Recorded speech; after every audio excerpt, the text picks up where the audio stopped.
টানা আন্দোলনের মুখে বেসরকারি শিক্ষা প্রতিষ্ঠানের এমপিওভুক্ত শিক্ষক কর্মচারীদের বাড়ি ভাড়া ভাতা মূল বেতনের 15% বাড়িয়েছে সরকার।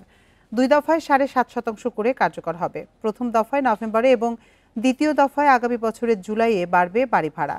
দুপুরে শিক্ষা উপদেষ্টার সাথে আন্দোলনরত শিক্ষক প্রতিনিধিদের বৈঠকে এ বিষয়ে সিদ্ধান্ত হয়েছে। এর আগে আজও টানা 10ম দিনের মতো বাড়ি ভাড়া, চিকিৎসা ও উৎসব ভাতার দাবিতে কেন্দ্রীয় শহীদ মিনারে অবস্থান নেন এমপিওভুক্ত শিক্ষক কর্মচারীরা। সোমবার তাদের আন্দোলনের সাথে একাত্মতা জানায় বিএনপি। এর আগে রোববার এমপিও শিক্ষক কর্মচারীদের বাড়ি ভাড়া সর্বনিম্ন 2000 টাকা বাড়িয়ে প্রজ্ঞাপন জারি করেছিল সরকার। সেই সিদ্ধান্ত প্রত্যাখ্যান করে আন্দোলন চালিয়ে যাওয়ার ঘোষণা দেন শিক্ষক কর্মচারীরা।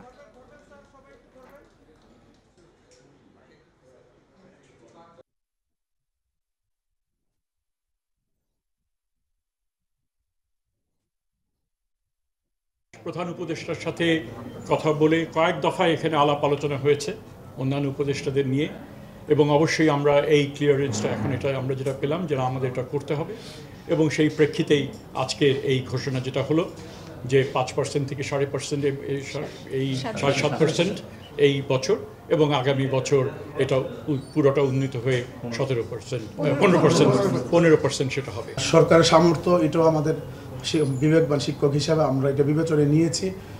আমাদের সাথে সরকারের পক্ষ থেকে যারা আলোচনা করেছেন, ওনারা অনুরোধ করেছেন, ওনারাও কিছুটা এগিয়ে এসেছেন, আমরাও এগিয়ে এসেছি।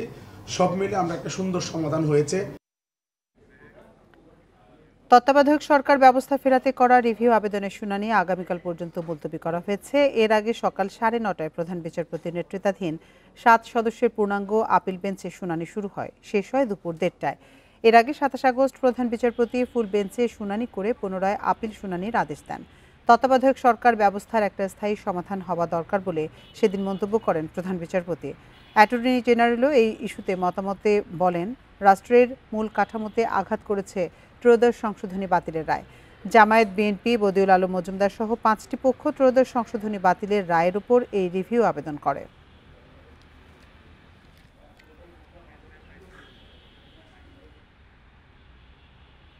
এটা শুনানি আজকে শুরু হয়েছে। আমরা আমাদের অনেকগুলো বক্তব্য পেশ করেছি আজকে, এবং আমরা আশা করছি হয়তো কালকে আমাদের পক্ষের শুনানি আমরা শেষ করতে পারবো। তারপরে আরো অন্যান্য পক্ষ আছে, তারা বলবেন। এ নিয়ে বিস্তারিত জানাতে হাইকোর্ট চত্বর থেকে আমাদের সাথে যোগ দিচ্ছেন সহকর্মী জাহিদুল বাশার। আমরা যেমনটি দেখছিলাম যে তত্ত্বাবধায়ক সরকার ব্যবস্থা ফেরাতে করা রিভিউ আবেদনের শুনানি আগামীকালকে পর্যন্ত মুলতবি করা হয়েছে। আজকে শুনানিতে কি কি বিষয় নিয়ে আলোচনা হয়েছে আমাদের জানাবেন বিস্তারিত।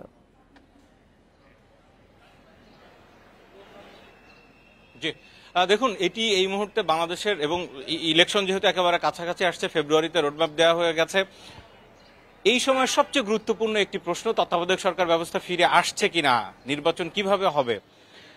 আজকে যে শুনানি হলো, এই শুনানিতে অনেক কথা হয়েছে, যেহেতু কয়েক ঘন্টা ধরে শুনানি করেছেন ডক্টর বদিউল আলম মজুমদার। তিনি একজন আবেদনকারী, এই রিভিউ আবেদনকারীর যেই 7-8 জন রয়েছে তার মধ্যে।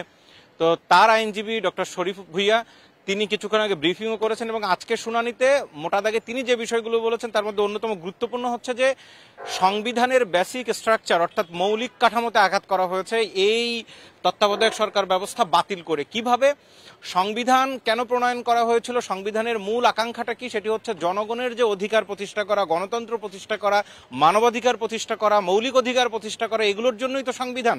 তো সেই ক্ষেত্রে গণতন্ত্র, এই তত্ত্বাবধায়ক সরকার ব্যবস্থা বাতিলের ফলে দেশের গণতন্ত্র ধ্বংস হয়, এবং তার পরবর্তীতে এই যে আন্দোলন হলো, এতগুলো হাজার হাজার মানুষের জীবন চলে গেল, এবং গত 2-3টে নির্বাচন যে কিভাবে হয়েছে সেই প্রশ্নগুলো তিনি তুলে ধরেছেন। যে তিনি সব মিলে বলতে চেয়েছেন যে গণতন্ত্র ধ্বংস করা এবং মানুষের ভোটাধিকার হরণ করার মাধ্যমে সংবিধানের যে মূল স্ট্রাকচার সেটিকে আঘাত করা হয়েছে। সুতরাং এই ব্যবস্থাটা ফিরিয়ে আনা জরুরি।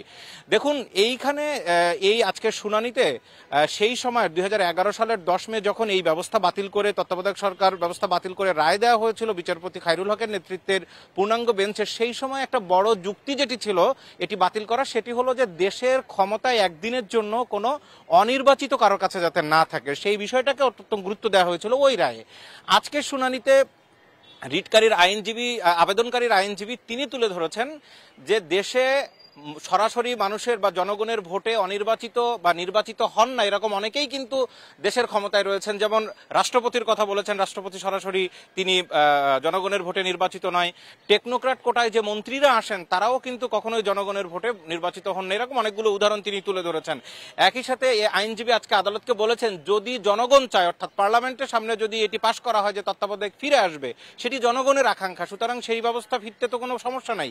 এবং একই সাথে সেই সময়ে যেহেতু সবচেয়ে বড় যুক্তি ছিল যে অগণতান্ত্রিক বা অনির্বাচিত কারো হাতে একদিনের জন্য দেশের ক্ষমতা দেওয়া হবে না, আইনজীবী বলেছেন যে এই ব্যবস্থা বাতিল করে বরং গত 10 বছর যদি এই তত্ত্বাবধায়ক ব্যবস্থা বাতিলের পরবর্তী দুটি নির্বাচনে ধরা হয় যে গত দুটি নির্বাচন অর্থাৎ 10 বছর মানুষ অগণতান্ত্রিক প্রক্রিয়ায় ছিল, তিনি বলতে চেয়েছেন আওয়ামী লীগ সরকার এই ব্যবস্থা বাতিল করে একেবারে নিজেদের মতো করে নির্বাচন করে সেটি জনগণের আকাঙ্ক্ষার প্রতিফলন সেই নির্বাচন হয়নি। অর্থাৎ যে জন্য এটি বাতিল করা হয়েছিল সেই বিষয়টি কিন্তু আসলে সেইভাবে প্রতিপালিত হয়নি বা সেই আকাঙ্ক্ষা পূরণ হয়নি। যাই হোক, আজকে অনেকক্ষণ ধরে শুনানি হয়েছে, তিনি এই প্রেক্ষাপট তুলে ধরেছেন এবং এর ফলবর্তীতে দেশের পরিস্থিতি কি দাঁড়িয়েছে, জনগণ এখন কি চায় সেই ব্যবস্থাতে এসেছে। এখানে একটা গুরুত্বপূর্ণ প্রশ্ন এর আগে আদালত করেছিলেন যে যদি তত্ত্বাবধায়ক সরকার ব্যবস্থা ফিরে আসে সেক্ষেত্রে তার কার্যক্রম কিভাবে হবে। তো দেখুন, অ্যাটর্নি জেনারেল এর আগে ব্যাখ্যায় বলেছিলেন যে সেটিও আদালতের উপর নির্ভর করবে, সুপ্রিম কোর্ট বা অ্যাপিলেট ডিভিশন চাইলে সেই ব্যাখ্যা দিতে পারেন কিভাবে এই অন্তর্বর্তীকালীন সরকার ব্যবস্থার মধ্য দিয়ে তত্ত্বাবধায়ক সরকার ব্যবস্থায় ফিরবে বা সেই প্রক্রিয়া কিভাবে শুরু হবে। আর আজকে যেই আবেদনকারীর আইনজীবী ডক্টর বদিউল আলম মজুমদারের যিনি আইনজীবী ছিলেন শরীফুদ্দিন ভূঁইয়া, তাকে আমরা প্রশ্ন করেছিলাম, তিনি বলেছেন যে তার মতামত হচ্ছে যে এই নির্বাচন যেহেতু অন্তর্বর্তী সরকারের অধীনেই হচ্ছে সুতরাং আগামী নির্বাচন থেকে এটি অ্যাপ্লিকেবল হতে পারে। এই বিষয়গুলো নিয়েই কিন্তু আজকে আলোচনা হয়েছে। দেখুন, তত্ত্বাবধায়ক সরকার ব্যবস্থায় যদি আমরা একটু এর ব্যাকগ্রাউন্ডে ফিরে যাই, মূলত এই বিষয়টি আওয়ামী লীগেরই প্রথম দাবি ছিল। জামাত এবং আওয়ামী লীগ একত্রিতভাবে সেই সময় বিএনপির বিরুদ্ধে তারা আন্দোলন করেছিল। 96 সালে বিএনপি সেই ব্যবস্থা মেনে নিয়ে তত্ত্বাবধায়ক ব্যবস্থা ফিরিয়ে আনে। পরবর্তীতে যখন 2004 সালের দিকে এসে এর বিরুদ্ধে একটি রিট হয় এবং সেই রিট দুঃখিত এর আগে আরেকটি ঘটনা ঘটে, যেহেতু বিএনপি সরকার এই তত্ত্বাবধায়ক ব্যবস্থা মেনে নেওয়ার পরে এটি সাংবিধানিক স্বীকৃতির একটি বিষয় ছিল, তখন ত্রয়োদশ সংশোধনী করে সংবিধানের 13তম সংশোধনী এনে তত্ত্বাবধায়ক ব্যবস্থাকে সাংবিধানিকভাবে স্বীকৃতি দেওয়া হয়। তার পরবর্তীতে এর বিরুদ্ধে রিট করা হয় এবং এর বিরুদ্ধে আদালতে যখন রিট হয় হাইকোর্ট কিন্তু এর পক্ষে রায় দিয়েছিল। হাইকোর্ট বলেছিল যে না, এই ব্যবস্থা ঠিক আছে। পরবর্তীতে হাইকোর্টের ওই রায়ের বিরুদ্ধে অ্যাপিলেট ডিভিশনে যখন আপিল করা হলো, সেই আপিলের শুনানির শেষে বিচারপতি খায়রুল হকের নেতৃত্বে 2011 সালের 10 মে সেই সময়ের আদালত এই পুরো ব্যবস্থাকে বাতিল করে দেয় এবং ত্রয়োদশ সংশোধনীকে অবৈধ ঘোষণা করে দেয়। এই কিন্তু অ্যাপিলেট ডিভিশনের সেই রায়টি বহাল ছিল। পরবর্তীতে 5 আগস্টের পরে যখন এই পুরো ব্যবস্থার পরিবর্তন হলো, সরকার পরিবর্তিত হওয়ার পরে সেই সময় আবার সেই রিটের পরবর্তীতে রিভিউ আবেদনটিকে পুনরুজ্জীবিত করার জন্য তারা আবেদন করে। সেখানে 5টি পক্ষ ছিল। একটি হচ্ছে বিএনপি মহাসচিব মির্জা ফখরুল ইসলাম আলমগীর, জামাতের থেকে ছিলেন সেক্রেটারি জেনারেল মিয়া গোলাম পরোয়ার এবং ডক্টর বদিউল আলম মজুমদার সহ 4-5 জন ছিলেন বিশিষ্ট নাগরিক, নওগাঁর একজন মুক্তিযোদ্ধা ছিলেন এবং ইনসানিয়াত বিপ্লব নামে আরেকটি দলের পক্ষ থেকেও এই রিভিউ আবেদন করা হয়। তাদের চাওয়া ছিল তত্ত্বাবধায়ক ব্যবস্থা যেহেতু ফিরে আসে। আর এই মুহূর্তে এই তত্ত্বাবধায়ক ব্যবস্থা কিন্তু আরেকটি জায়গায় আছে, সেটি হচ্ছে যে জুলাই সনদ যেটি হয়েছে সেই সনদের 16তম অনুচ্ছেদ ধারায়ও কিন্তু বলে দেওয়া হয়েছে তত্ত্বাবধায়ক ব্যবস্থা কিভাবে ফেরানো হবে। সুতরাং এই মুহূর্তে দেশের অন্যতম একটি গুরুত্বপূর্ণ প্রশ্ন এবং বড় মামলাও এটি যে তত্ত্বাবধায়ক ব্যবস্থা রিভিউ আবেদনের মাধ্যমে আদালতের যে নিষেধাজ্ঞা আছে সেই নিষেধাজ্ঞা কাটিয়ে আবারও ফিরে আসে কিনা, সেটি এখন দেখার বিষয়। কালকে আবারও শুনানি হবে এবং পরবর্তীতে হয়তো আরো কয়েকদিন এর শুনানির পরবর্তীতে আদালত পূর্ণাঙ্গ তার সিদ্ধান্ত জানাবেন যে আসলে রায়টি বহাল থাকছে নাকি তত্ত্বাবধায়ক সরকার ব্যবস্থা বাতিল করে দেওয়া সেই রায় এই এখনকার চিফ জাস্টিসের নেতৃত্বে যে পূর্ণাঙ্গ বেঞ্চ আছে তারা সেটি বাতিল করে দেন। হাইকোর্ট চত্বর থেকে সবশেষ তথ্য জানাচ্ছিলেন সহকর্মী জাহিদুল বাশার। আমরা শুরুতেই যেমনটি জানিয়েছিলাম, টানা আন্দোলনের মুখে বেসরকারি শিক্ষা প্রতিষ্ঠানের এমপিভুক্ত শিক্ষক কর্মচারীদের বাড়ি ভাড়া ভাতা মূল বেতনের 15% বাড়িয়েছে সরকার।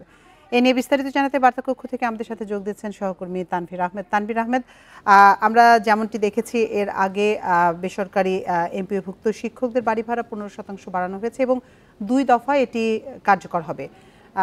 শিক্ষকরা এর পরে কি প্রতিক্রিয়া জানিয়েছেন? জি, আমি আজ সকাল থেকেই শহীদ মিনার প্রাঙ্গণে উপস্থিত ছিলাম এবং আমি যেটি দেখেছি যে শিক্ষকরা সেখানে আমরণ অনশন কর্মসূচি পালন করছেন এবং আজ 10তম দিনের মতো কিন্তু তারা শহীদ মিনার প্রাঙ্গণে অবস্থান কর্মসূচি পালন করেছেন। অবশেষে অর্থ মন্ত্রণালয়ের একটি অনুলিপি প্রকাশ পায় আজ।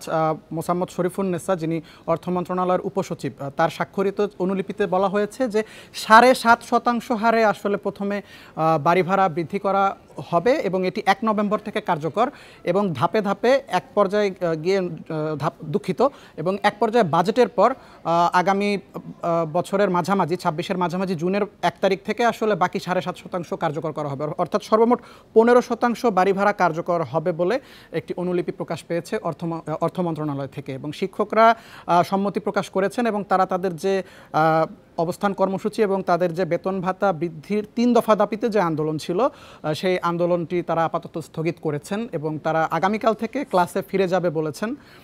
আমরা তাদের কাছ থেকে আসলে জানতে চেয়েছিলাম যে আগামী কয়েক মাস পরেই এসএসসি পরীক্ষা এবং তারা যেভাবে আন্দোলন করছে শিক্ষার্থীদের পড়াশোনারও একটি ক্ষতি হচ্ছে এবং তারা যেমনটি বলেছেন যে তারা আসলে চায় না যে শিক্ষার্থীদের পড়াশোনার কোনো ক্ষতি হোক, তারা চায় ক্লাসে ফিরে যেতে এবং তাদের যে ন্যায্য দাবি সেটি যেন মেনে নেওয়া হয় এবং অবশেষে কিন্তু তাদের এই দাবিটি মেনে নেওয়া হয়েছে এবং জনমনেও একটি স্বস্তি দেখা গেছে এই বিষয়টি নিয়ে। আমরা আসলে এর পাশাপাশি তাদের বাকি যে দুটি দাবি ছিল, একটি হচ্ছে তাদের চিকিৎসা ভাতা 1500 টাকা এবং তাদের যে উৎসব ভাতা 75%। এই দাবি দুটি এখন পর্যন্ত মেনে নেওয়া না হলেও কিন্তু আশ্বাস দেওয়া হয়েছে যে ধাপে ধাপে তাদের এই দাবিগুলো আসলে মেনে নেওয়া হবে এবং শিক্ষকদের যেটি প্রধান দাবি ছিল যে বাড়ি ভাড়া ভাতা 20%, সেটির পরিপ্রেক্ষিতে অর্থ মন্ত্রণালয় জানিয়েছে যে 15% কার্যকর করা হবে এবং তারা সেটি আসলে সম্মতি প্রকাশ করেছেন। বার্তাকক্ষ থেকে সবশেষ তথ্য জানাচ্ছিলেন সহকর্মী তানফির আহমেদ। ছাত্রীর পরিকল্পনাতেই হত্যা করা হয় জগন্নাথ বিশ্ববিদ্যালয়ের শাখা ছাত্রদল নেতা জুবায়ের হোসেনকে। অভিযুক্ত ছাত্রী বর্ষা আর তার পুরনো প্রেমিক মাহির মিলেই পরিকল্পনা করে 23 দিন ধরে। পুলিশ বলছে একই সঙ্গে জুবায়েদ আর মাহিরের সাথে প্রেম ছিল বর্ষার। রোববার জগন্নাথ বিশ্ববিদ্যালয়ের শিক্ষার্থী ও ছাত্রদল নেতা জোবায়েদ হোসেনকে হত্যার পর এভাবেই দৌড়ে পালায় মাহির আর আইলান। ওই দিনই জিজ্ঞাসাবাদের জন্য বংশাল থানা পুলিশ হেফাজতে নেয় জোবায়েদের ছাত্রী বর্ষাকে। তখনও মেলেনি রহস্যের জট, এমনকি হয়নি মামলাও। ঘটনার 36 ঘন্টা পর মামলা করেন নিহতের ভাই। 3 আসামিকে গ্রেপ্তারের পর সামনে আসে ত্রিভুজ প্রেমের কাহিনী, যার বলি ছাত্রনেতা জোবায়েদ হোসেন। সংবাদ সম্মেলনে পুলিশ জানায় বাসায় পড়াতে গিয়ে ছাত্রী বর্ষার সাথে গড়ে ওঠে জোবায়েদের সম্পর্ক। পাশাপাশি মাহিরের সাথেও পুরনো সম্পর্ক টিকিয়ে রাখে অভিযুক্ত এই ছাত্রী। বর্ষার পরিকল্পনা অনুযায়ী জোবায়েদকে হত্যা করার তারা সিদ্ধান্ত নেয়। সেই সিদ্ধান্ত মোতাবেক তারা এই ঘটনার দিনে সে প্রাইভেট পড়াতে আসবে 4টার সময়, এই ইনফরমেশনটা পাস করে মাহির তার বন্ধু আইলান সহ তারা পরিকল্পনা মাফিক আগেই তাদের বাসার নিচে এই গলিতে অবস্থান করে।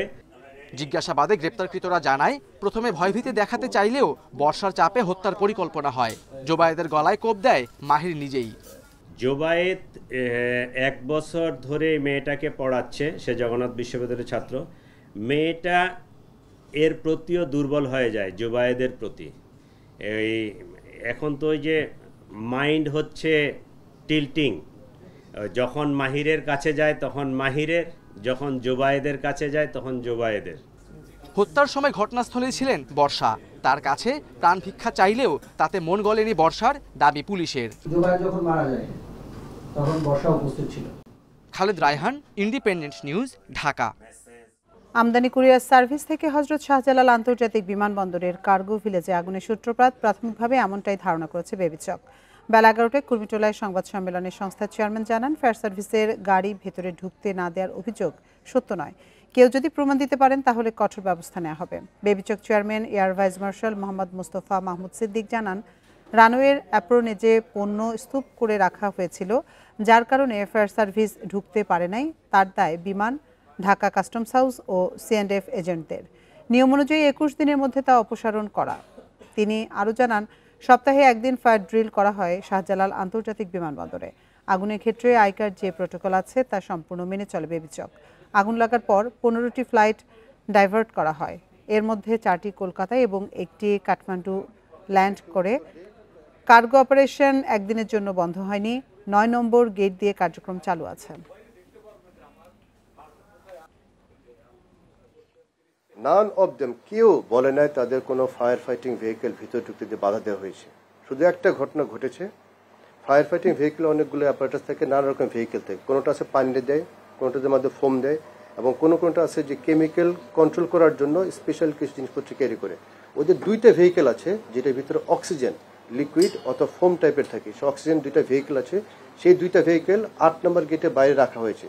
মানুষের হাতে থাকা টাকা আবারও ব্যাংকে ফিরছে, এতে বাড়ছে ব্যাংক আমানতের পরিমাণ। সবশেষ হিসেবে গেল আগস্ট মাস শেষে ব্যাংকগুলোতে আমানতের পরিমাণ 10% বেড়ে দাঁড়িয়েছে 19 লাখ কোটি টাকায়। বাংলাদেশ ব্যাংক বলছে, ব্যাংকগুলোর পর্ষদ পরিবর্তন সহ নানা সংস্কারের ফলে গ্রাহকের আস্থা বেড়েছে। টেকসই আমানত প্রবৃদ্ধির জন্য ব্যাংক খাতের স্বচ্ছতা নিশ্চিতের পরামর্শ বিশ্লেষকদের। গেল বছর জুলাই অভ্যুত্থানের পর ব্যাংক খাতের অনিয়ম, দুর্নীতি ও পাচারের তথ্য বেরিয়ে আসতে থাকে। তারল্য সংকটে কিছু ব্যাংক চাহিদা অনুযায়ী অর্থ ফেরত দিতে না পারায় গ্রাহকের আস্থা কমতে থাকে। ফলে আমানত রাখার পরিবর্তে উল্টো ব্যাংক থেকে গ্রাহক টাকা তুলতে থাকে। এতে কমে ব্যাংকে গ্রাহকের আমানতের পরিমাণ। তবে দীর্ঘ 17 মাস পর ব্যাংক আমানতের প্রবৃদ্ধি আবারও 2 অঙ্কে পৌঁছেছে। চলতি বছরে আগস্ট মাস শেষে আমানতের প্রবৃদ্ধি দাঁড়িয়েছে 10.02%। বাংলাদেশ ব্যাংকের তথ্য মতে আগস্ট শেষে ব্যাংক খাতে আমানতের পরিমাণ দাঁড়িয়েছে 19 লাখ কোটি টাকার বেশি। গেল বছর একই সময়ে যা ছিল 17,31,000 কোটি টাকা। ভালো ব্যাংকের উপরও অনেকের আস্থা হারিয়ে ফেলছে, যার স্বাভাবিকভাবে তারা তাদের আমানত উত্তোলনে একটা প্রবণতা দেখা গেছে। যেভাবে হোক এই আস্থাটা আবার ফিরে আসছে। স্বাভাবিক ব্যাংকিং কার্যক্রম পরিচালনা করতে পারছে না, তাদের তো যারা ডিপোজিট হোল্ডার ছিল তারা টাকা উঠাই নিত, এইসব ব্যাংকে রাখতেছে। তো মানুষ তো ঘরে টাকা রাখবে না, নিশ্চয়ই কোথাও না কোথাও রাখবে। হয় রাষ্ট্রায়ত্ত ব্যাংকের মধ্যে লাগবে, না হলে যেখানে আস্থার জায়গা আছে বেসরকারি ব্যাংকে রাখবে। খাত সংশ্লিষ্টরা বলছেন, ট্রেজারি বিল ও বন্ডে সুদ কমে যাওয়ায় ব্যক্তি ও প্রতিষ্ঠানগুলো সেখানে বিনিয়োগ কমিয়ে ব্যাংকে আমানত রাখছেন। এছাড়া রেমিটেন্স প্রবাহের কারণে টাকার সঞ্চালন বেড়েছে। তবে সামগ্রিকভাবে আমানতের এই প্রবৃদ্ধি নিয়ে সন্তুষ্ট নন বিশ্লেষকরা। ইকুইটি মার্কেটের দুরবস্থা, তারপরে সরকারি ট্রেজারি বন্ড, ট্রেজারি বিল, এগুলো তো সবাই ইনভেস্টমেন্ট করতেও পারে না, তাই না? এগুলো সম্বন্ধে একটু লেখাপড়া জানা দরকার। তো সব কিছু বিবেচনা করলে তো মানুষের হাতে আর কোনো উপায় নেই ব্যাংক ছাড়া টাকা রাখার, তাই না? সুতরাং ঘুরে ফিরে আমাকে এখানে আসতে হবে। ব্যাংকের প্রতি গ্রাহকের আস্থা বাড়াতে খেলাপিদের বিরুদ্ধে কঠোর ব্যবস্থা নেওয়ার তাগিদ দিয়েছেন বিশ্লেষকরা। Shafil Alam Sujan, independent news, Dhaka. July জাতীয় সনদ স্বাক্ষরের মাধ্যমে নতুন বাংলাদেশের পথ চলার সূচনা হলো। গেল শুক্রবার সই হলেও এখন পর্যন্ত সনদ বাস্তবায়নের উপায় নিয়ে সুপারিশ চূড়ান্ত হয়নি। তবে চলতি মাসের মধ্যেই সরকারের কাছে পূর্ণাঙ্গ সুপারিশ জমা দেবে ঐক্যমত্য কমিশন। এটি বাস্তবায়নে গণভোটের বিষয়ে রাজনৈতিক দলগুলো একমত, কিন্তু গণভোটের ভিত্তি ও সময় নিয়ে রয়েছে ভিন্ন মত। রাষ্ট্রের বিভিন্ন ক্ষেত্রে সংস্কারের উদ্দেশ্যে জাতীয় ঐক্যমত্য কমিশন গঠন করে অন্তর্বর্তী সরকার। প্রায় 8 মাস ধরে কয়েক ধাপে রাজনৈতিক দলগুলোর সঙ্গে বৈঠক করে এই কমিশন। এরপর চূড়ান্ত করে জুলাই জাতীয় সনদ। শুক্রবার সেই সনদে আনুষ্ঠানিকভাবে সই করেছে বিএনপি, জামায়াত সহ 25টি রাজনৈতিক দল। গণঅভ্যুত্থানের মধ্যে দিয়ে জনগণের যে অভিপ্রায় ব্যক্ত হয়েছে তা সুসংহত করতে প্রধান উপদেষ্টার আদেশ জারি এবং বাস্তবায়নের রূপরেখা হতে হবে স্পষ্ট, এমন দাবি এনসিপির। জুলাই সনদ শেষ পর্যন্ত কি হবে, অর্ডারটা কি হবে, বাস্তবায়ন আদেশে কি কি লেখা থাকবে, এরপর সবকিছু জনতার সামনে উন্মুক্ত করতে হবে। আমরা বলি নাই অ্যাজ এ পলিটিক্যাল পার্টি আমরা দেখতে চাই, এটা কিন্তু আমরা বলিনি। আমরা বলেছি জনগণের সামনে এটা উন্মুক্ত করতে হবে, জনতার সামনে এটাকে প্রকাশ করতে হবে যে কেন জুলাই সনদ এবং বাস্তবায়ন হচ্ছে এবং ঠিক গণভোটে কি প্রশ্নটা লেখা থাকবে।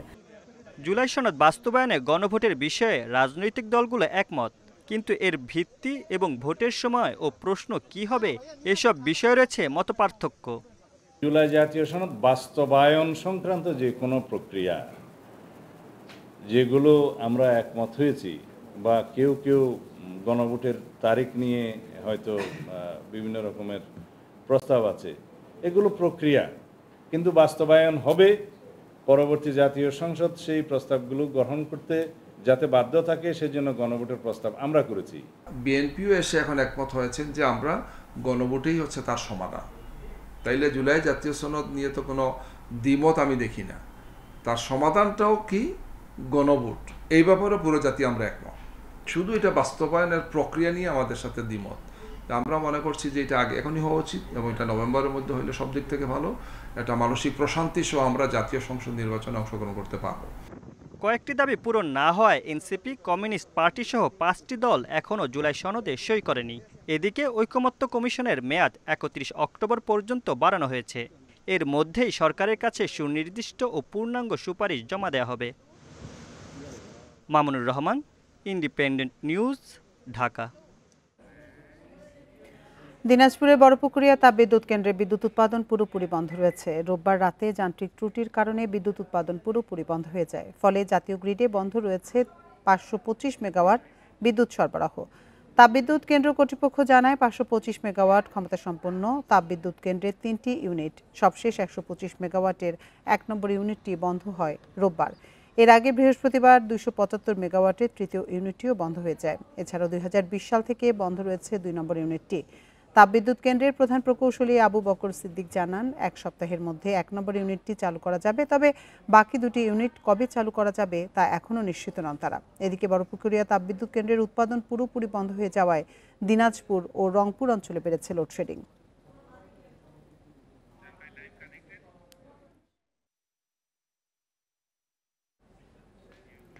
এ নিয়ে বিস্তারিত জানাতে দিনাজপুর থেকে আমাদের সাথে যোগ দিচ্ছেন আমাদের সহকর্মী ASM আলমগীর। আলমগীর, 3টি ইউনিটেরই তো উৎপাদন বন্ধ রয়েছে, ফলে জাতীয় গ্রিডেও সরবরাহ বন্ধ রয়েছে স্বাভাবিকভাবেই। জনজীবনের কি প্রভাব পড়েছে?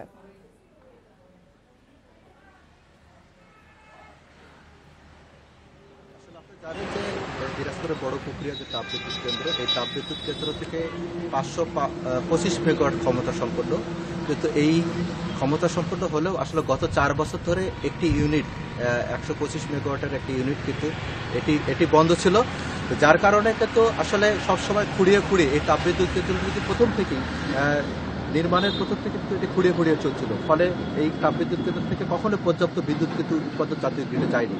এই পুরোপুরি বন্ধ হয়ে যাওয়ার কারণে দিনাজপুর এবং রংপুর অঞ্চলে আপনার যখন গত রবিবারে যখন পুরোপুরি 3টি ইউনিটই বন্ধ হয়ে যায়, তখন কিন্তু সেই দিন প্রচণ্ড আপনার লোডশেডিং ছিল এবং লোডশেডিং থাকার কারণে গতকাল থেকে কিছুটা লোডশেডিং জাতীয় গ্রিড থেকে কিন্তু আপনার বিদ্যুৎ সরবরাহ কিছুটা বাড়ায়, লোডশেডিং কিছুটা কমেছে। এই যে লোডশেডিং তবুও থেকে গেছে, এই লোডশেডিংয়ের কারণে কিন্তু আপনারা জানেন যে এখন আমন মৌসুমে যে সেচের যে সমস্যা দেখা দিয়েছে এবং আপনি জানেন যে সামনে যে বার্ষিক পরীক্ষার ফলে ছেলেমেয়েদের কিন্তু বিশেষ করে লোডশেডিংটা হচ্ছে সন্ধ্যার সময়। এতে করে কিন্তু বাচ্চা কাচ্চাদের লেখাপড়ার যে সমস্যা সেটিও দেখা দিচ্ছে এবং সন্ধ্যার পরে কিন্তু আসলে বিদ্যুৎ না থাকার কারণে ব্যবসা বাণিজ্য এখানে ব্যাপক ধরনের প্রভাব পড়েছে। তো সব মিলে বলা চলে যে জনজীবনে একটু ব্যাপক প্রভাব পড়েছে এবং আগামী 1 সপ্তাহের আগে যেহেতু এই বিদ্যুৎ কেন্দ্রের একটি ইউনিটও যেহেতু আপনার ঠিক করা সম্ভব হবে না, ফলে এই কয়েকদিন কিন্তু একটা তীব্র লোডশেডিং থাকবে বলে আমাদেরকে তাপবিদ্যুৎ কর্তৃপক্ষ জানিয়েছে। তো সব মিলে এই ছিল দিনাজপুরের বড়পুকুরিয়া তাপবিদ্যুৎ কেন্দ্র থেকে সর্বশেষ অবস্থা। দিনাজপুর থেকে সবশেষ তথ্য জানাচ্ছিলেন সহকর্মী ASM আলমগীর। ইলিশ রক্ষায় নদী সাগরে চলছে 22 দিনের নিষেধাজ্ঞা। এরপরও বিশাল সমুদ্রে বিভিন্ন কৌশলে ছোট বড় জলযান নিয়ে মাছ ধরতে যান জেলেরা। তবে সাগরে মাছ ধরা বন্ধে এবং মা ইলিশ সংরক্ষণে বিশেষ অভিযান চালাচ্ছে নৌবাহিনী ও মৎস্য বিভাগ। মঙ্গলবার কুতুবদিয়া মহেশখালী উপকূলে 5টি মাছ ধরা ট্রলার আটক করে তারা। ইলিশ রক্ষায় চলছে 22 দিনের নিষেধাজ্ঞা। এরই মধ্যে নানা কৌশলে নদী সাগরে নামার চেষ্টা করছে জেলেরা। বঙ্গোপসাগরে এই তৎপরতা বন্ধে পতেঙ্গার 15 নম্বর ঘাট থেকে 40 নটিক্যাল মাইল দূরে অভিযান চালিয়েছে নৌবাহিনী ও মৎস্য বিভাগ। ইলিশের প্রজনন ও চারণ ক্ষেত্র সুরক্ষিত রাখতে এবং জাতীয় অর্থনৈতিক সম্পদ হিসেবে মা ইলিশের সংরক্ষণ নিশ্চিতে কাজ করছে সরকার। তবে নদীতে ডুবোচর, তাপমাত্রার তারতম্য সহ নানা কারণে ইলিশের উৎপাদন কমেছে। মনিটর করার মতো যথেষ্ট সক্ষমতাও কিন্তু আমাদের নাই। তো আমার মনে হয় যে যতটুকু আমরা সফল হব তার মাধ্যমে হয়তোবা কিছু মাছ আমাদের বাড়বে। ইতিমধ্যে আপনারা শুনেছেন যে গত 3 বছরে ইলিশের উৎপাদন আহরণ অনেক হ্রাস পেয়েছে। নিষেধাজ্ঞা উপেক্ষা করে নদী সাগরে নামার চেষ্টা করছে জেলেরা। এর মধ্যেই অভিযানে চট্টগ্রাম, কক্সবাজার ও চাঁদপুরে 23 লক্ষ মিটার অবৈধ জাল ও প্রায় 1500 মন ইলিশ সহ অন্যান্য মাছ জব্দ করেছে নৌবাহিনী। এ পর্যন্ত আটক করা হয় ২১টি বোট সহ ৪০৫ জন জেলেকে। গত বছরের তুলনায় এই বছর যে সমস্ত স্টেক হোল্ডার ৭-৮টা স্টেক হোল্ডার নৌবাহিনী, কোস্টগার্ড, তারপরে এখানে জেলা প্রশাসন, উপজেলা প্রশাসন, পুলিশ প্রশাসন, মৎস্য অধিদপ্তর, এখানে এছাড়াও এর সামগ্রিকভাবে তারপরে এখানে আছে বিমান বাহিনী। ও এর মধ্যে আপনার জানেন এর আগে কিন্তু বিমান বাহিনী এরকম টহল দেয়নি। মা ইলিশের প্রজনন বাড়াতে ৪ অক্টোবর থেকে ২৫ অক্টোবর পর্যন্ত ইলিশ আহরণ, পরিবহন, মজুত, ক্রয় বিক্রয় ও বিনিময় নিষিদ্ধ রয়েছে। প্রজনন মৌসুমে গভীর সমুদ্রে ইলিশ রক্ষায় এই ধরনের তদারকি নতুন আশার সঞ্চার করেছে। তবে সংশ্লিষ্টদের প্রত্যাশা, বাংলাদেশের সমুদ্র সীমায় যাতে এই সময়টাতে অন্য কোনো দেশের মৎস্যযান ঢুকে মাছ শিকার করতে না পারে সেদিকেও লক্ষ্য রাখতে হবে। অনুপম শীল, ইন্ডিপেন্ডেন্ট নিউজ, চট্টগ্রাম। আর এই ছিল বিরতিহীন সংবাদ দুপুরের আজকের আয়োজনে। ইন্ডিপেন্ডেন্ট টেলিভিশনের সব খবরে বিস্তারিত জানতে চোখ রাখুন ফেসবুক, ইউটিউব এবং এক্সে। এতক্ষণ সাথে থাকার জন্য ধন্যবাদ সবাইকে।